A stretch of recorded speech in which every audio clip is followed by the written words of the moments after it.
Allah mau kita bahagia. Ingat itu baik-baik dalam pikiran kita, dalam hati kita, dalam setiap doa-doa kita.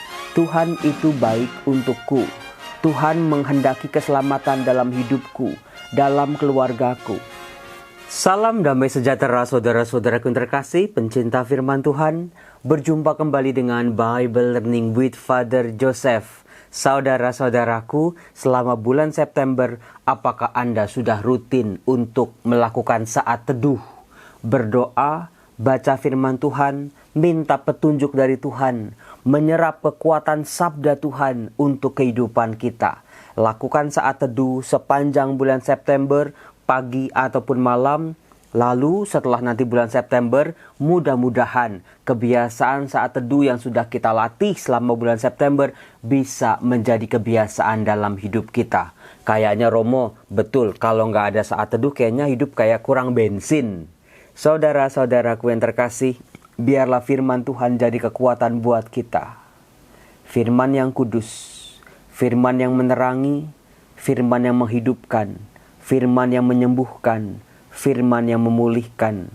Bekerjalah dengan giat dalam diri orang-orang yang percaya. Dalam nama Bapa dan Putra dan Roh Kudus. Amin. Saudara-saudaraku, setelah kemarin-kemarin kita sudah membahas kitab Yoel. Kali ini karena tinggal yang besar, sekarang saya akan membahas kitab Yunus. Apa hal-hal yang menarik yang bisa kita ketahui tentang kitab Yunus? Yang pertama, saudara-saudara, kitab Yunus terdiri dari 4 bab. Artinya cukup singkat, Romo, kalau dibandingkan dengan Yesaya, Yeremia, Yeskiel yang panjang-panjang, bahkan dengan Amos, dengan Hosea, kitab Yunus ini cukup pendek. Kemudian yang menarik, dari Yunus bab 1, Yunus bab 3, Yunus bab 4 itu berbeda bentuknya dengan bentuk-bentuk yang dipakai oleh nabi-nabi lain. Seperti sudah saya katakan, ada 2 jenis gaya menulis, narasi dan puisi. Kalau kebanyakan nabi-nabi lain menggunakan bentuk puisi untuk menggali kedalaman relasi mereka dengan Allah. Sementara Yunus bab 1-nya narasi, bentuknya cerita. Bab 3-nya narasi, bab 4-nya narasi. Hanya di Yunus bab 2, doa ucapan syukur Yunus yang menggunakan gaya puisi. Anda bisa lihat sendiri dalam kitab suci Anda. Kalau bentuknya narasi itu pokoknya ya nulis gitu aja, paragraf per paragraf. Sementara kalau puisi itu bentuknya baris per baris. Itu fakta yang pertama. Fakta yang kedua, kisah tentang pertobatan orang-orang Niniwe. Kalau Anda mau tahu apa yang dialami oleh kerajaan Asyur, yang ibu kotanya adalah Niniwe, Anda bisa buka-buka kitab Tobit dalam Deuterokanonika. Waktu itu dikatakan Tobit tinggal di Niniwe, di daerah Asyur. Pada waktu itu saudara-saudara, diceritakan dalam kitab Tobit begitu kejamnya kerajaan Asyur menindas orang-orang Israel.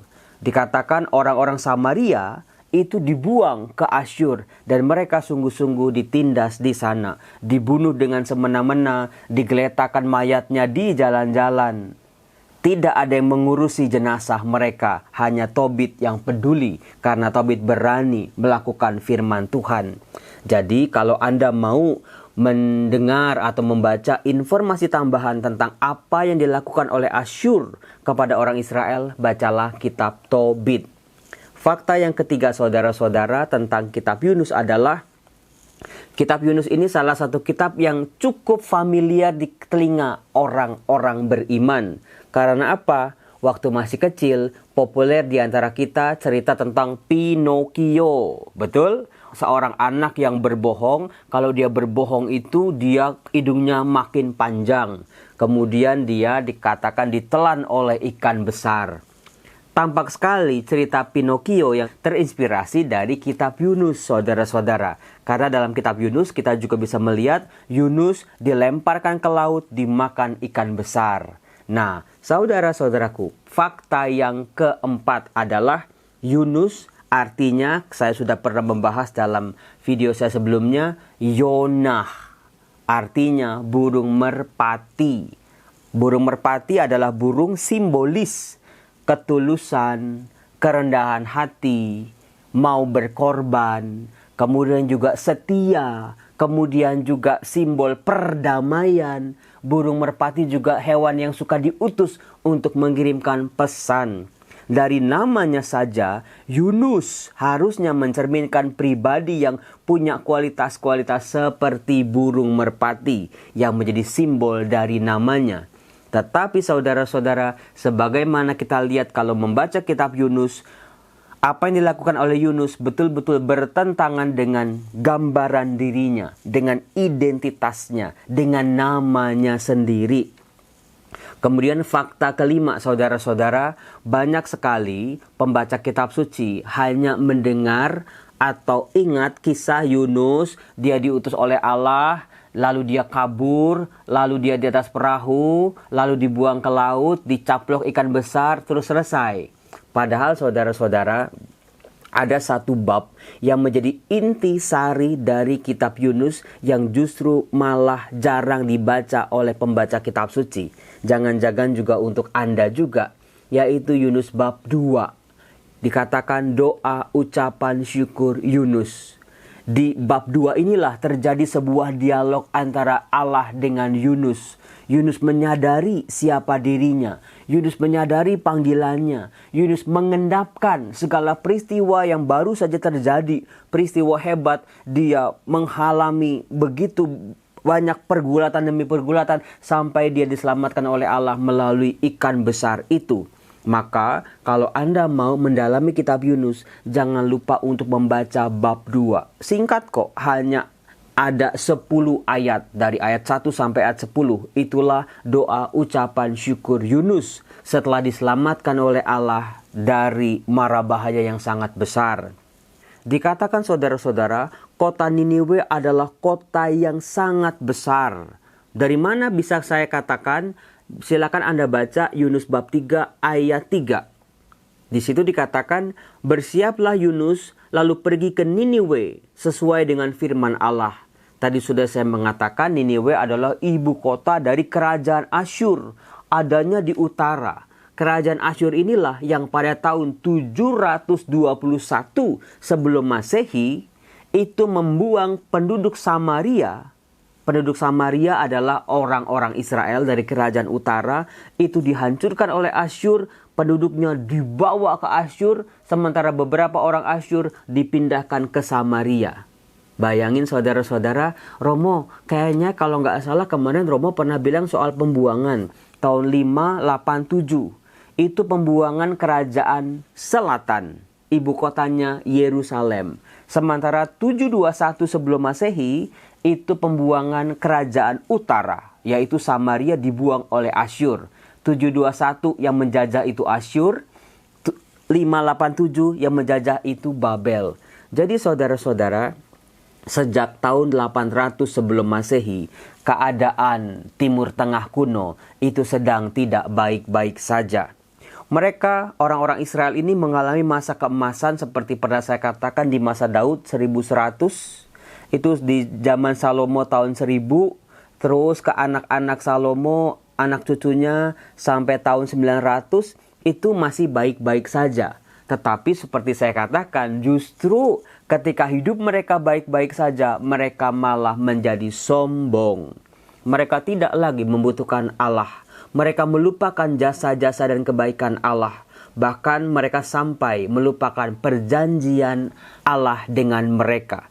Mereka lupa semua kejayaan, semua kemakmuran, semua kehebatan-kehebatan, semua masa-masa kemasan ini ada karena Allah sungguh baik sama mereka. Mereka melupakan tuh masa-masa sulit jadi budak di Mesir. Mereka melupakan mereka dibawa oleh Allah, dikeluarkan oleh Allah dari penderitaan di Mesir. Mereka juga melupakan bagaimana Allah menopang kehidupan mereka di padang gurun yang serba sulit. Mereka juga melupakan perjanjian di Sinai ketika mereka sepakat untuk menjadikan Allah sebagai Allah mereka. Mereka akan menjadi umatnya Allah, umat kesayangannya Allah. Mereka lupa sama seperti kita. Gudangnya lupa. Ketika kita susah, kita mohon-mohon sama Tuhan. Ketika Tuhan sudah mengabulkan doa-doa kita, segera kita lupa. Kita baru ingat Tuhan lagi ketika ada masalah yang baru lagi. Baru kita ingat lagi sama Tuhan. Maka saudara-saudara, kalau mentalitas keagamaan kita seperti itu, jangan heran kalau hidup kita susah terus. Mungkin dengan susahnya itu kita bisa ingat sama Tuhan. Pasti kita tidak mau demikian. Pasti Allah juga tidak menghendaki hal itu, saudara-saudara. Allah mau kita bahagia. Ingat itu baik-baik dalam pikiran kita, dalam hati kita, dalam setiap doa-doa kita. Tuhan itu baik untukku. Tuhan menghendaki keselamatan dalam hidupku, dalam keluargaku. Tuhan, jangan biarkan dosa, penderitaan, ketidaksetiaan kami merusak keselamatan yang berasal daripadamu. Cobalah berdoa seperti itu. Tuhan tidak menghendaki kita menderita. Kitalah yang mencari-cari penderitaan kita sendiri, saudara-saudara. Nah, dikatakan kota Niniwe ini di ayat 3. Niniwe adalah sebuah kota yang mengagumkan besarnya. 3 hari perjalanan luasnya. Saudara-saudaraku terkasih, 3 hari perjalanan jauhnya untuk kota-kota kuno seperti Niniwe adalah sebuah kota yang sangat besar. Kota yang padat penduduknya. Kota yang sudah memiliki peradaban bahkan teknologi yang jauh lebih maju daripada kota-kota yang lain pada masa itu. Tidak ketinggalan juga saudara-saudara, kota Asyur ini selain maju secara ekonomi, maju secara peradaban, maju secara teknologi, tapi juga disitulah sumber-sumber sihir.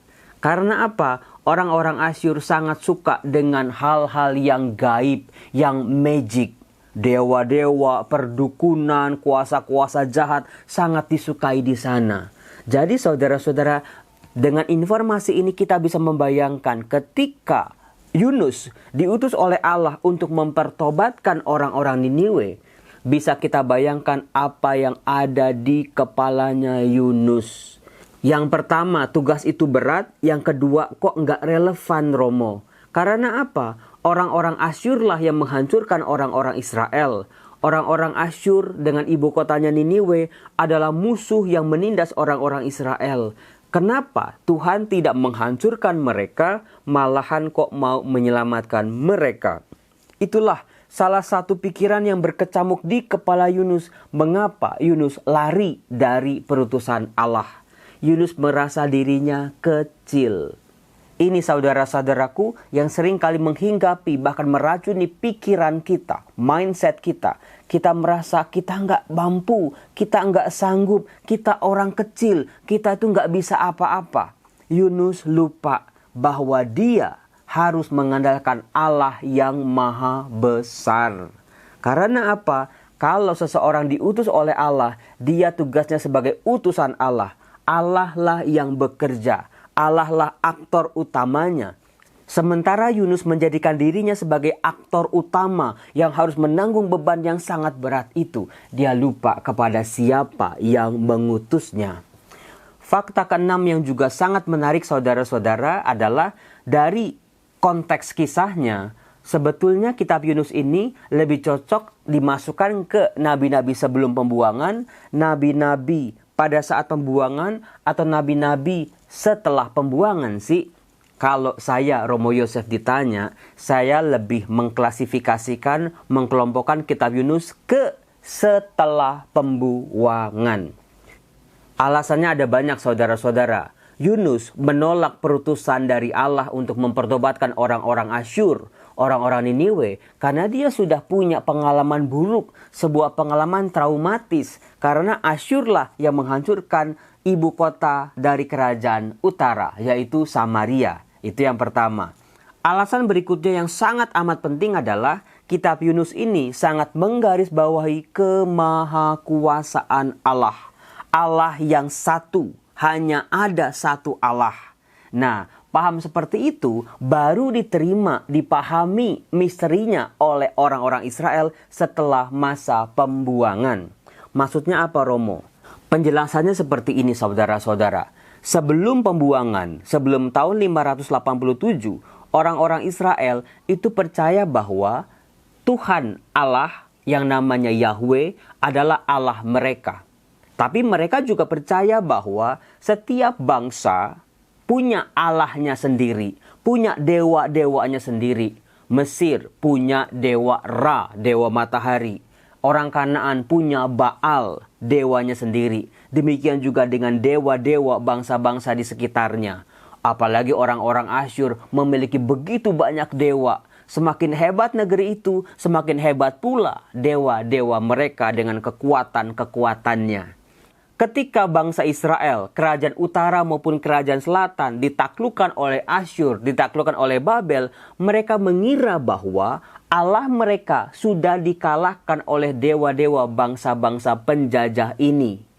Nah, yang paling menariknya saudara-saudara, pada waktu pembuangan, justru ketika mereka ada di titik terendah dalam kehidupan mereka, mereka menemukan sebuah misteri yang dibongkar oleh Allah, yaitu Allah mereka yang mereka sembah, yang mereka imani adalah Allah yang jauh lebih berkuasa daripada dewa-dewa bangsa-bangsa lain.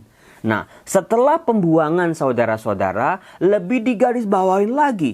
Mereka memahami bahwa hanya ada satu Allah. Sementara dewa-dewa bangsa-bangsa lain sebetulnya tidak ada. Sebetulnya adalah buatan tangan manusia. Sebetulnya adalah proyeksi dari keinginan-keinginan manusia yang tidak teratur dan tidak terbatas. Itu luar biasanya. Jadi paham orang Israel tentang Allah itu juga mengalami sebuah proses yang panjang. Justru ketika mereka hancur, ketika mereka berantakan, ketika mereka terpuruk sangat dalam, mereka semakin mengenal siapa Allah untuk kehidupan mereka. Kemahakuasaan Allahnya orang Israel bukan hanya bertahta berdaulat di antara orang-orang Israel saja. Di masa pembuangan mereka baru mengenal bahwa Allahnya orang Israel juga bertahta berdaulat berkuasa atas bangsa-bangsa lain. Saudara-saudara, hal ini yang tidak ditemukan dalam masa-masa sebelum pembuangan. Karena saudaraku, dalam paham agama-agama kuno, setiap bangsa, setiap daerah, setiap teritori dilindungi oleh dewa-dewa tertentu. Dewa-dewa tertentu ini punya kuasa atas bangsa yang menyembah dia. Maka dewa yang satu tidak bisa campur-campur kepada daerah yang lain, kepada manusia yang tidak menyembah dia. Itu konsep sebelum pembuangan. Tapi setelah pembuangan saudara-saudara, bisa dilihat dalam kitab nabi-nabi bahwa Allahnya orang Israel juga bisa berkuasa. Bisa menundukkan, bisa menaklukkan, bisa ditaati, bisa didengar oleh bangsa-bangsa yang belum mengenal dia. Itu yang tampak sekali dalam kitab Yunus, saudara-saudaraku.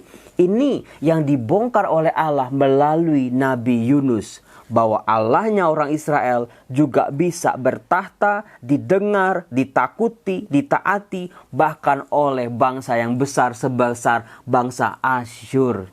Saudara-saudara yang terkasih, menarik bukan? Nah, fakta yang ketujuh saudara-saudara yang mungkin relate, yang ada hubungannya sama hidup kita zaman sekarang, yaitu soal kesombongan Yunus. Di balik penolakan-penolakannya terhadap perutusan Allah, sebetulnya Yunus jatuh pada kesombongan. Yunus merasa dia sudah punya Allah, dia percaya sama Allah, dia beribadah kepada Allahnya orang Israel, dia beriman teguh pada imannya Allah orang Israel. Dia merasa ada di zona nyaman. Dia menikmati keselamatan itu hanya untuk dirinya sendiri, hanya untuk bangsanya sendiri. Sehingga Yunus tidak mau tahu urusan dengan bangsa-bangsa lain, apalagi keselamatan mereka, apalagi keselamatan musuh-musuh bangsa Israel. Saudara-saudara yang terkasih, ada sebuah misteri yang dibongkar dalam kitab Yunus. Bagaimana Allah membongkar kesombongan Yunus. Butuh proses juga, butuh waktu juga, kadang-kadang juga dramatis juga. Allah mau membongkar kesombongan rohani kita. Merasa paling benar, merasa paling diselamatkan, merasa paling suci, merasa paling berhak masuk surga. Sehingga kita menutup mata terhadap hidup manusia-manusia di dunia ini yang juga membutuhkan keselamatan dari Allah. Maka saudara-saudaraku terkasih, karya pewartaan gereja tidak pernah boleh berhenti. Anda sebagai umat beriman harus mendukung para pewarta-pewarta supaya kasih Tuhan makin dikenal, supaya kasih Tuhan bisa juga didengar, supaya kasih Tuhan bisa dikenal oleh bangsa-bangsa lain. Romo, kayaknya tugas itu berat sekali, kan kita cuma minoritas di Indonesia ini. Saudara-saudara, pewartaan juga butuh strategi. Salah satu yang paling efektif zaman sekarang adalah dengan sebuah kesaksian. Hidupilah apa yang kita imani dalam hidup keseharian kita. Jangan pernah memisah-misahkan hari Minggu kita sebagai anak-anak Tuhan, sementara hari-hari yang lain kita sebagai anak-anak setan. Jangan, saudara-saudaraku, setiap hari jangan pernah memisahkan hidup kita sebagai anak-anak Tuhan yang mau taat, yang mau setia, yang bisa mengenal kasih, berkata-kata tentang kasih, melakukan tindakan kasih. Hadirlah kasih dalam kehidupan kita sehari-hari. Biarlah orang-orang luar ini mampu mengenal Allah yang penuh kasih melalui tindakan dan perbuatan kita. Saudara-saudaraku terkasih, semoga kita tidak pernah jatuh dalam sikap sombong seperti Yunus. Buka mata kita, buka wawasan kita. Andalkan Tuhan yang Maha Kuasa dalam kehidupan kita. Curahkanlah kasih-Mu pada kami ya Tuhan, anak-anak-Mu ini. Biarlah kami mampu melakukan kasih, mampu mewartakan kasih dalam keseharian kami. Dalam nama Bapa dan Putra dan Roh Kudus, amin. Tuhan Yesus memberkati. Salam.